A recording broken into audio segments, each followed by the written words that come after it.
So every year at about this time, people start a topic of what will be the best movie of 2016. People also converse over this in January, but new films are always leaked out around this time of year, so it brings up new conversation. 2016 has already been a huge success for the box office, with some amazing movies being released, such as Captain America, Civil War, Batman vs Superman, Dawn of Justice, and Deadpool, but maybe the best is yet to come. With the likes of Suicide Squad and Rogue One still due to be released this year, we may have a tough decision on our hands. Some of these films I will mention might not even be close to the best movie on your list, even though I don't agree with all of them, but I'm going to go through the list and speak about each one. If you year after year struggle to know about upcoming movies, then you should head on over to imdb.com/comingsoon, as they are the leading movie database website and release new information the second it is aired. So I'm going to scroll through IMDb, look at some films that have already come out and look at ones that are yet to come out, and we're going to see which ones could challenge for the top spot of 2016. So first up is a film that I personally forgot was released in 2016, and that is The Revenant. For me, The Revenant was a fish out of water type of movie. I wasn't expecting such a good performance. For those uneducated on The Revenant, it is a movie set on a frontiersman on a fur trading expedition in the 1820s who fights for survival after being mauled by a bear and left for dead by members of his own hunting team. Also to note is that Leonardo DiCaprio won an Oscar for Best Performance by an actor in a leading role, but I'm sure you already knew that. The Revenant was an outstanding movie, but I just do not think that it has the fan base or reputation to push for the top spot of movie of the year. 2016 has also brought us a big hit movie for the Merc with the Mouth. I hope to have said big screen debut, but we all know that's not quite the case. No, God! No, God, please, no! No! No! No! I had next to no expectations for this movie because growing up, I never really cared for the comic character Deadpool, but the movie changed my perspective on him. From just seeing the promotional content leading up to the film and having spoke to the fans of him, I could tell this was going to be an epic movie. Also, it was the first R-rated Marvel movie. Personally, I like more explicit and rude movies, but I understand that that feeling is not universal. Ryan Reynolds' performance was absolutely outstanding, and it kind of made up for all his previous movie mistakes for me.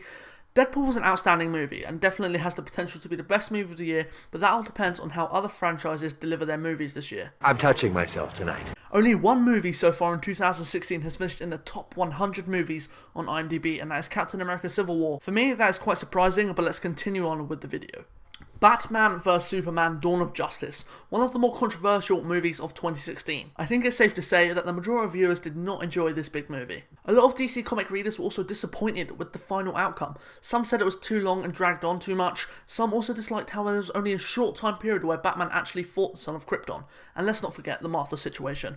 We won't go into that. One thing I really liked about Batman vs Superman was the darkness of Batman. There were some scenes in the movie that actually made me think, like, whoa, Batman is actually scary, which is meant to be, but I don't think they have ever portrayed it as well in the previous movies. Overall, I don't think that Batman vs Superman can contend for the top spot, just because there were so many flaws with the movie. I still really enjoyed it, and can't wait to see what's coming up next in the DC Extended Universe.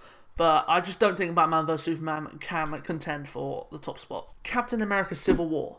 The best movie to be made so far in the Marvel Cinematic Universe? Let me know down below.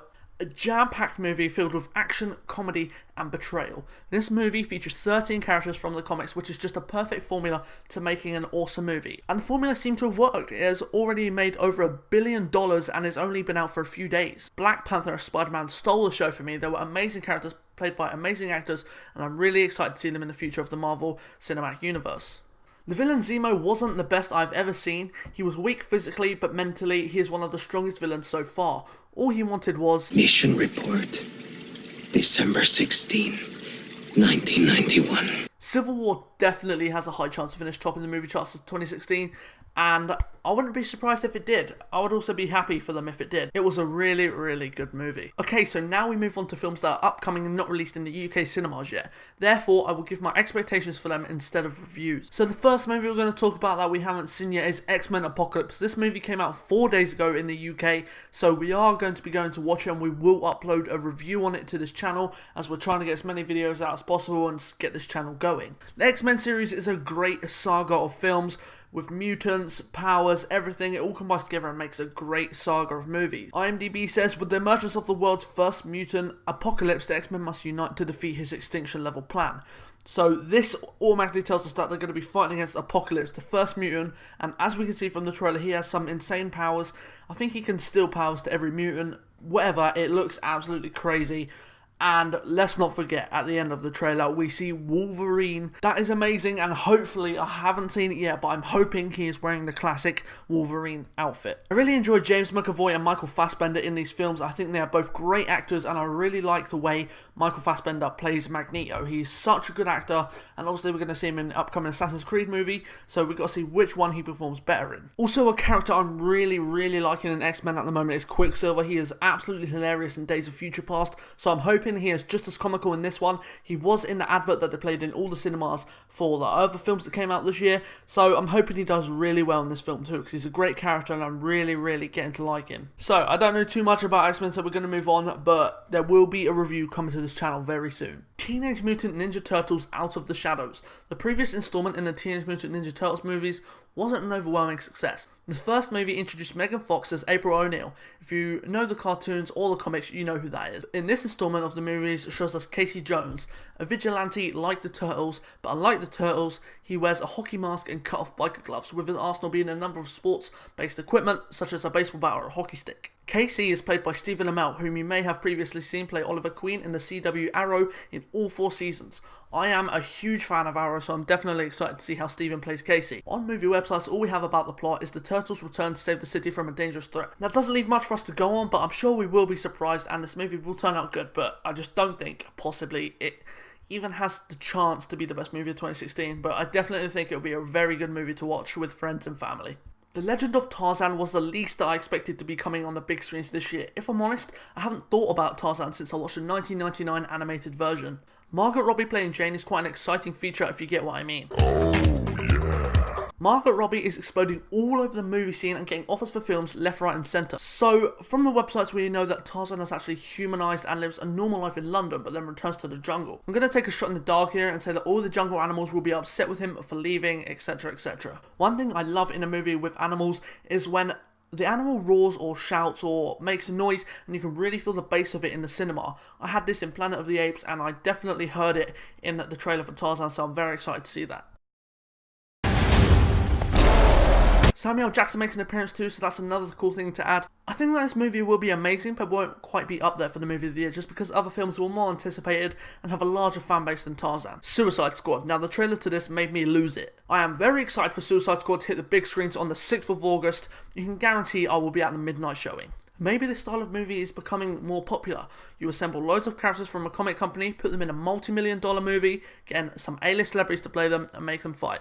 Sound familiar? All puns aside, they have an awesome cast for this movie, and recently I've become ever so fond of DC Comics, so the fact that I'm excited for this movie is a huge understatement. Jared Leto's Joker has been a huge topic over social media and websites since the news dropped. Personally, I think that he will nail the role, maybe not to a Heath Ledger standard, but I think he is going to nail it. To be honest, I shouldn't even compare them, as they are 2 completely different Jokers. I think this movie, along with a few others, are top contenders for Movie of the Year. I think it has a lot of promise, so I'm counting on it to perform. Also, I cannot forget to mention Harley Quinn being played by Margaret Robbie. Get in. Doctor Strange was an unforeseen movie to be released this year, so for anyone who doesn't know, it's based on a surgeon who gets a new lease on life when a sorcerer takes him under her wing and trains him to protect the world from evil. I never thought I would see the day that Cumberbatch would appear in the MCU, but apparently this role has been his for a long time, but the contract company had to wait because he was an actor in such high demand. But they finally got the green light and here he is. The movie looks like one that's going to play around with your mind a lot. Even in the trailer, we see what looks like Doctor Strange manipulating dimensions and binding them together. I don't think I can call whether or not this movie will be a high performer. I think it's too early for that. Anyway, let's move on forwards. Rogue One, a Star Wars story. I think it's safe to say that we all went a bit weak at the knees when this trailer was released out of nowhere.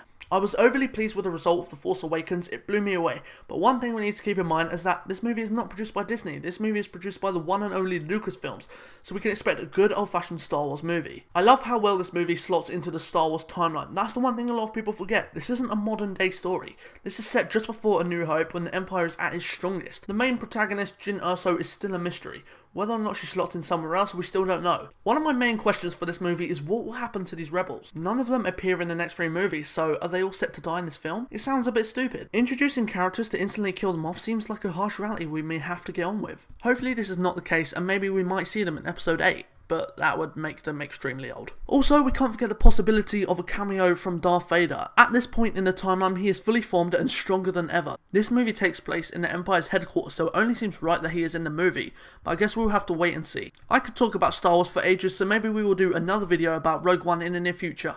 This film is my top nomination for Movie of the Year, but tables turn, so we will have to wait and see. So, a long time later, we have discussed all the films that I think have a chance in being the best movies of 2016. New movies can still be released this year, but I doubt they will be as good as these ones. I can't come up with a verdict right now, as there is much more to learn about all these films, but if I had to take a shot in the dark and choose one, it would definitely be Rogue One. I want your input in this topic. Comment down below telling us your top 3 movies of 2016. Whether it's ones you've seen already or ones released later this year. Let us know. Drop a like rating if you enjoyed our very first video. Media Chat is a channel with 3 friends that all share a passion for movies and comics. So expect some amazing videos to come. Subscribe to see more of us in the future. We'll see you on the next episode.